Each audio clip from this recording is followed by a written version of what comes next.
बहुत बड़ी ट्रेडिशनल है। बनारस शहर में वीना अपनी माँ मंजू, पिता रंजन और भाई करण के साथ रहा करती थी। वीना करण से बड़ी थी और अब उसकी शादी की उम्र हो चली थी। जी आपको नहीं लगता? हाँ लगता है, बिल्कुल लगता है। ओहो, बात तो सुनो, हर समय मजाक करते रहते हो।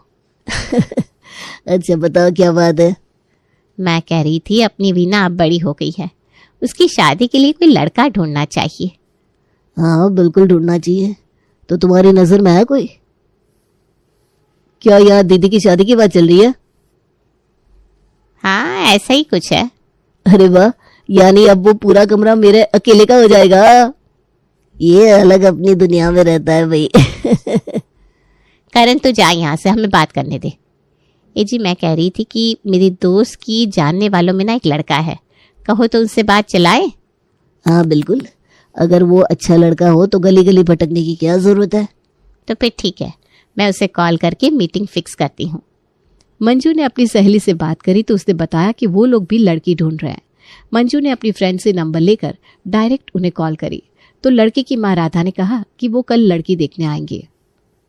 अरे कल वो लोग आने वाले हैं। तो इसमें चिल्ला क्यों रही हो जैसे भूत देख लिया हो?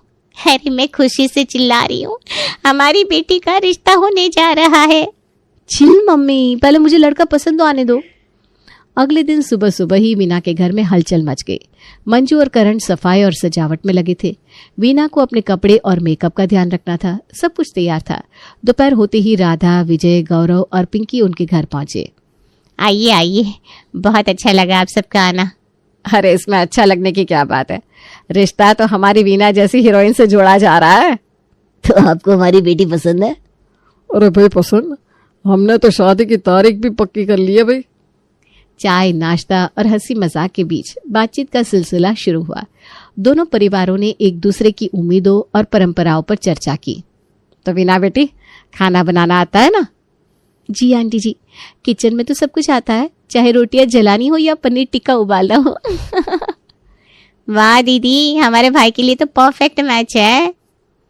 कुछ देर बाद राधा ने सुझाव दिया कि गौरव और वीना को एक दूसरे से बात करने का मौका देना चाहिए। अच्छा, वीना और गौरव को थोड़ा वक्त दिया जाए ताकि ये दोनों भी एक दूसरे को जान सके। हाँ हाँ बिल्कुल। गौरव और वीना को बालकनी में भेज दिया गया। वहां दोनों के बीच हल्की फुल्की बातचीत शुरू हुई। तो आपको शादी के बाद क्या क्या उम्मीदें हैं? पहली बात, मुझे सुबह जल्दी उठने की उम्मीद मत करना। ठीक है, फिर मैं चाय बना कर ले आया करूंगा। चाय? ये तो जैकपॉट लग गया मेरा। दोनों के बीच हंसी मजाक चलता रहा और वे एक दूसरे को काफी पसंद करने लगे। मुझे लगता है हम अच्छे पार्टनर्स बन सकते हैं। मुझे भी ऐसा ही लगता है। अंततः दोनों परिवारों ने रिश्ता पक्का कर दिया। इसी बात पर मुंह मीठा करिए। पहले आप। नहीं पहले आप समधी जी। अरे नहीं पहले आप। अरे आप हमारे मेहमान हैं। खा लो पापा, वरना पहले आपके चक्कर में ट्रेन निकल जाएगी। सब हंसने लगे। उन लोगों के जाने के बाद वीना इस खुशी को सबसे पहले अपनी दोस्त सीमा के साथ साझा करना चाहती थी। उसने तुरंत सीमा को फोन किया। सीमा सीमा सीमा, मेरी शादी तय हो गई। क्या? कब? कौन है वो? जल्दी सब बताओ। अरे सब्र कर, सब बताती हूँ। फिर वीना ने सारी डिटेल्स उसे बताई तो वो बोली, अच्छा सुन, मेरी ना एक सलाह है। हाँ बोलना। शादी पूरी तरह ट्रेडिशनल तरीके से करना। वो लाल झोड़ा, ढेर सारे गहने और विदाई पर आंसू, सब कुछ। हाँ अरे सही कह रही है, मैं सब कुछ वैसे ही करूंगी जैसे पहले होता था। आजकल की दुल्हनें तो कुछ करती नहीं है। ये तूने अच्छा पॉइंट पकड़ा है, थैंक यू। वीना ने सीमा की बात को मन में बिठा लिया और अपनी शादी को यादगार बनाने की तैयारी करने लगी। उसके घर में शादी की तैयारियां जोरों पर थी। हर तरफ हलचल थी। मंजू सारा काम संभाल रही थी। करण बार बार ठिठोली कर रहा था और रंजन बस मंजू के हाँ में हाँ मिला रहे थे। तभी मंजू ने वीना को बुलाया। अरे सुन, तेरे लहंगे का डिजाइन फाइनल कर लेते हैं, बता कौन सा रंग लेना है? इसमें चुन्नी की क्या बात है मम्मी, सुर्ख लाल रंग का ले लो। मैं आजकल की लड़कियों की तरह ऊट पटांग रंग नहीं पहनने वाली, पुराने जमाने की तरह लाल ही पहनूंगी। अरे वाह, मेरी बेटी तो बिल्कुल मेरी तरह सोचती है। हाँ जी बिल्कुल, तुम्हारी बेटी और क्या करेगी? पापा को तो पूछता ही कौन है इस घर में। पापा, अब आपकी सुनने का टाइम किसके पास है? वीना की लाल जोड़ी की पसंद मंजू को तो खुश कर गई, लेकिन वीना यही नहीं रुकी। उसने शादी को पूरी तरह ट्रेडिशनल तरीके से करने का ऐलान कर दिया। मम्मी सुन लो, शादी में सब कुछ पुराने जमाने के तरीकों से होगा। विदाई में मैं जोर जोर से रोऊंगी, ढेर सारी ज्वेलरी पहनूंगी और बिछिया भी। अरे इतना सब क्यों? आजकल की लड़कियां इतना नहीं करती। अरे भाई, ये तो पूरी महारानी बनने की तैयारी में है।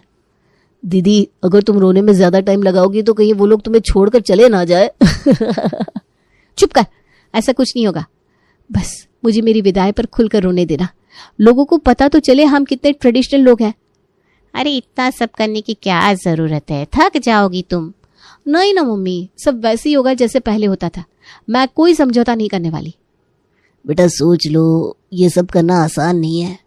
पापा, मैं तय कर चुकी हूँ, बस आप लोग मेरा साथ दीजिए।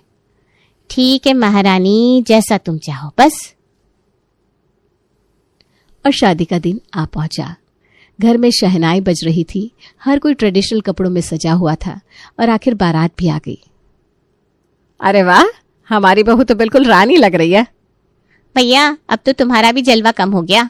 बहन, मेरा जलवा कभी कम नहीं होगा। तेरी भाभी अपने घर की डॉन होगी और मैं अपने घर का हीरो हूँ। अरे तुम लोग क्या किसी कंपटीशन में आए हो? जैसी बातें कर रहे हो, चुप हो जाओ, लोग क्या कहेंगे। बहू भी इन लोगों से कम नहीं है, अब भगवान बचाए बस हमें। चलिए, जयमाला का समय हो गया है। शादी पूरे रीति रिवाजों से हुई, हर रस्म का पालन हुआ। अब विदाई का समय आ गया। मम्मी, मुझे मत भेजो, मैं यहीं रहूंगी। अरे इतना क्यों रो रही है? हर लड़की जाती है। लेकिन मैं आपकी प्यारी बेटी हूँ, मुझे रोक लो, मुझे मत भेजो। अरे हर लड़की को जाना पड़ता है बेटा। उसके बाद वीना करण के गले लग गई और दहाड़े मारकर रोने लगी। हाय करण, मेरे भाई। अरे मैं तो यही हूँ दीदी, आप रो मत। करण, मम्मी पापा का ध्यान रखना। दीदी तुम विदा हो जाओ, बस मैं तुम्हारे कमरे का भी ध्यान रखूंगा। चुप कर। फिर रंजन उसे गले लगाकर बोले, बेटा हमें गर्व है कि तुम हमारी बेटी हो। पापा आप अकेले कैसे रहेंगे? अरे वो रह लेंगे, तू अब बस कर। सुबह से दोपहर हो जाएगी रोते रोते। दुल्हन की माँ तो बड़ी सैवेज है। आखिरकार विदाई हुई और वीना का ससुराल में स्वागत हुआ। वो काफी थकी हुई थी, लेकिन रस्में अभी बाकी थी। बहू, पहले चावल के लोटे पर पैर मारकर अंदर आओ। वीना ने ऐसा किया, लेकिन पैर सही नहीं पड़ा। अरे ये सही नहीं हुआ बेटा, दोबारा आओ। वीना ने फिर कोशिश की, लेकिन फिर से सही नहीं हुआ। तीसरी बार जाकर सही हुआ। भाभी ये क्या है? आपसे इतना छोटा काम नहीं हो रहा? थकान हो गई है ना, तभी। उसके बाद सिंदूर की थाली में पैर रखकर वो अंदर आई और फिर हल्दी में हाथ डुबोकर दीवार पर निशान लगाने थे। पर वीना ने पहली बार सुना था तो वो हैरान रह गई। ये क्या अजीब रस्म है? अरे यही तो परंपरा है बेटा। वीना ने हल्दी से दीवार पर हाथ लगाया और रस्म पूरी की। बहुत मुश्किल दिन था, है ना? बहुत ही ज्यादा। वीना अपने कमरे में जाने की सोच रही थी कि अचानक उसके सामने बुआ सास, मौसी सास, ताया ससुर, फूफा ससुर और मौसा ससुर आकर खड़े हो गए। उसने मन ही मन सोचा कि अब कौन सी रस्म बाकी रह गई है। बहू, सबसे पहले तो सबके पैर छुओ, ये हमारे घर की परंपरा है। जी बुआ जी। वीना ने सिर झुकाया और बुआ सास के पैर छूने लगी। जैसे ही वो सीधी खड़ी हुई, बुआ सास ने उसे रोक दिया। अरे अरे, ये क्या किया? हमारे यहाँ नई बहू ऐसे पैर नहीं छूती। तुम्हें पैर छूने के बाद 5 बार दबाना होगा। क्या? हाँ बेटा, बुआ सही कह रही है। ओह अच्छा, मुझे पता नहीं था, मैं अब सही से करती हूँ। वीना ने भारी मन से बुआ सास के पैर 5 बार दबाए। फिर उसने मौसी सास, ताया ससुर, फूफा ससुर और मौसा ससुर के पैर भी इसी तरह दबाए। पर उसकी ननद पिंकी खड़ी खड़ी मजाक कर रही थी। अरे भाभी, आपके लिए मुंह लेकर आऊं क्या? कमर दर्द हो रहा होगा ना। सब हंसने लगे और सबकी ठहाकों के बीच वीना की हालत खराब हो रही थी। उसकी कमर दुखने लगी थी, लेकिन किसी को इसकी परवाह ही नहीं थी। हे भगवान, ये सब कितनी रस्म है, ये कभी खत्म होगी कि नहीं? थकी हारी वीना किसी तरह कमरे में पहुंची और गहनों का बोझ उतारने लगी। गौरव, अब ये सब उतारने दो, मुझसे और नहीं हो रहा, बहुत थक गई हूँ मैं। अरे अभी कहाँ, अभी तो अंगूठी ढूंढने का खेल बाकी है, वो भी 3 बार करना होगा। 3 बार? ये सब कौन करता है? ट्रेडिशन है भाई, तुम्ही ने तो सब ट्रेडिशनल तरीके से करने की जिद की थी ना। वीना गुस्से से गौरव की तरफ देखने लगी, लेकिन तभी राधा आ गई। अरे अंगूठी ढूंढने का टाइम हो गया है, चलो दोनों नीचे आ जाओ। अब क्या क्या करना बाकी है? वीना बेमन से हॉल में पहुंची। जैसे ही वो बैठी, बुआ सास की नजरें उसके पैरों पर पड़ी। अरे बहू, तुम्हारे पैरों में सिर्फ 2 उंगलियों में बिछुए क्यों है? 5 होने चाहिए। वो बुआ जी, मुझे 2 ही पहनाए गए थे। भाभी, इसे 3 और बिछुए पहनाओ, हमारे यहाँ 5 पहनने की परंपरा है। राधा 3 और बिछुए लेकर आई और वीना के पैरों में पहना दिए। वीना को ऐसे लगा जैसे किसी ने उसके पैरों में बेड़ियां डाल दी हो। पायल साड़ी या लहंगे के अंदर रहनी चाहिए, दिखनी नहीं चाहिए, और नथनी तो उतारना ही मत, वो रात तक पहननी होगी। नथनी भी?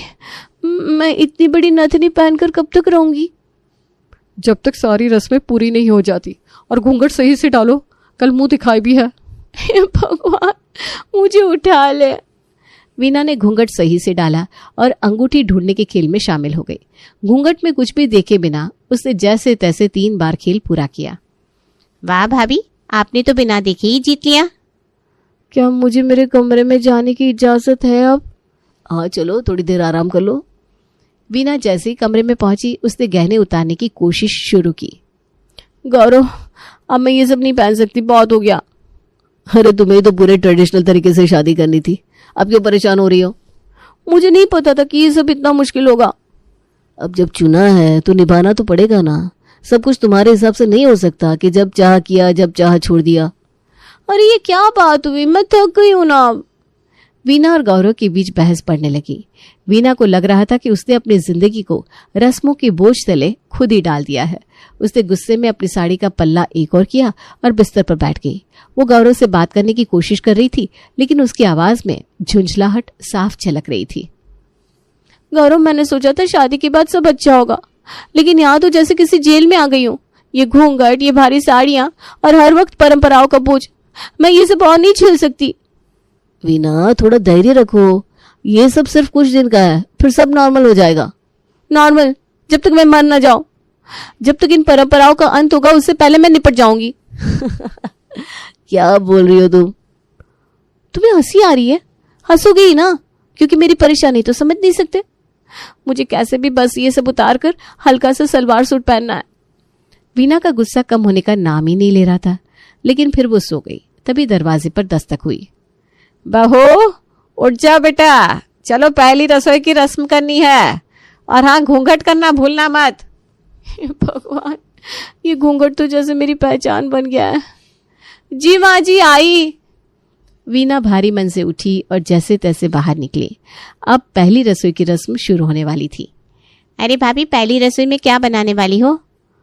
मैं सोच रही थी हलवा बना दूं, जल्दी भी बन जाएगा और सबको पसंद भी आएगा। अरे नहीं भाभी, हलवा क्यों, खीर बनाओ, मुझे खीर बहुत पसंद है। नहीं नहीं बहू, पूरी और आलू बनाओ, वो ज्यादा अच्छा रहेगा। मैं तो कहती हूँ कुछ मसालेदार बनाओ, खीर पूड़ी से कोई खुश नहीं होगा।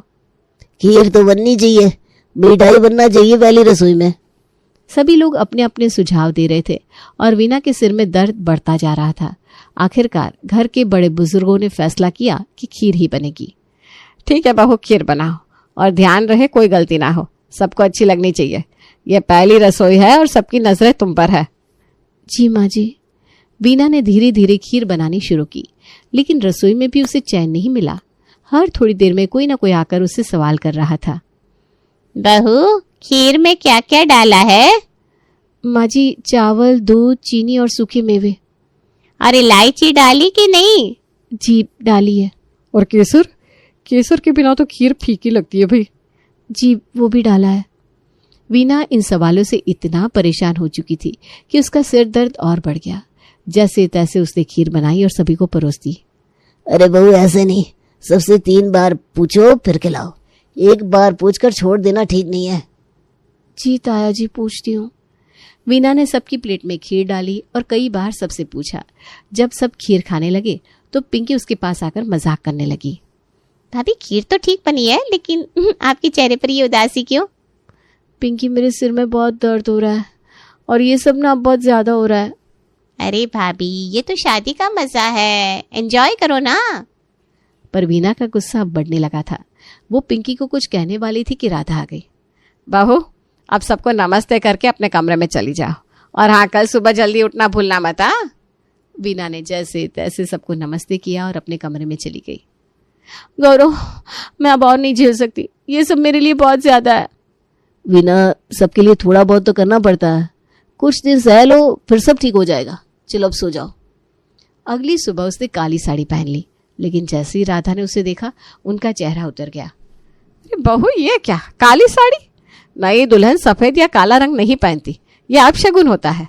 लाल या हरे रंग की भारी साड़ी पहन कर आओ, और हाँ, पल्ला सिर तक रखना। हाँ, पर माँ जी, मुझे ये भारी साड़ियाँ बहुत परेशान कर रही हैं। मैं बस हल्का पहनना चाहती हूँ। अरे बहू, थोड़ा सह लो, बाद में जो चाहे पहन लेना, लेकिन अभी तो परंपराओं का मान रखना पड़ेगा। अभी घर में सब मेहमान है ना। वीना ने मन मारकर भारी लाल साड़ी और गहनों का बोझ फिर से संभाल लिया। उसने गहरी सांस ली और वो सब कुछ सहने के लिए तैयार हो गई। मुंह दिखाए की रस्म शुरू हुई और सबने उसे शगुन के पैसे दिए। लेकिन रस्म पूरी होने के बाद जब वो घूंघट हटाने लगी तो बुआ सास ने कहा, अरे बहू, घूंघट मत हटाओ। बड़े बुजुर्गों के सामने घूंघट रखना जरूरी है, अकेले में हटा लेना। हे भगवान, ये घूंघट। वीना अब अंदर से टूट चुकी थी, लेकिन तभी राधा ने उसका चेहरा देखा और उसकी उदासी को भांप लिया। क्या हुआ बहू, इतनी उदास क्यों हो? वीना ने अपनी सास को पूरी बात बता दी तो वो बोली, देखो बहू, ये सब कुछ दिन का है, थोड़ी सहनशीलता रखो। बाद में तुम जैसे चाहो वैसे रह सकती हो। ये रस्में घर की इज्जत के लिए होती है। वीना ने धीरे धीरे राधा की बात समझ ली। फिर उसने अपनी माँ को फोन किया। माँ, मैं बहुत परेशान हूँ, ये सब मेरे बस का नहीं है। बेटा, ये सब कुछ दिन का है, सबकी इज्जत रखो, फिर तुम जैसे चाहो वैसे रहो। आप भी ना मेरी सास की तरफ बोल रही हो। शाम तक सभी मेहमान जाने लगे। जाते जाते सबने वीना की खूब तारीफ की। राधा भाभी, तुम तो धन्य हो गई ऐसी बहू पाकर। आजकल ऐसी बहू देखने को नहीं मिलती, हर परंपरा निभाती है बेटा। सच कहा आप लोगों ने, वीना तो बहुत प्यारी बच्ची है। अब वीना को एहसास हुआ कि उसकी थोड़ी सी सहनशीलता ने सबको खुश कर दिया। अब सब पूरा हो गया, अब से तुम जैसे चाहो वैसे रहो, जो मन चाहे पहन लो। सच माँ जी? हाँ बहू, अब तुम खुश रहो, ये घर तुम्हारा है, तुमने हमारी इज्जत रख ली, इससे बड़ी बात क्या हो सकती है। वीना ने राहत की सांस ली। उसने महसूस किया कि कभी कभी दूसरों की खुशी के लिए थोड़ा सहन कर लेना बड़ा असर करता है।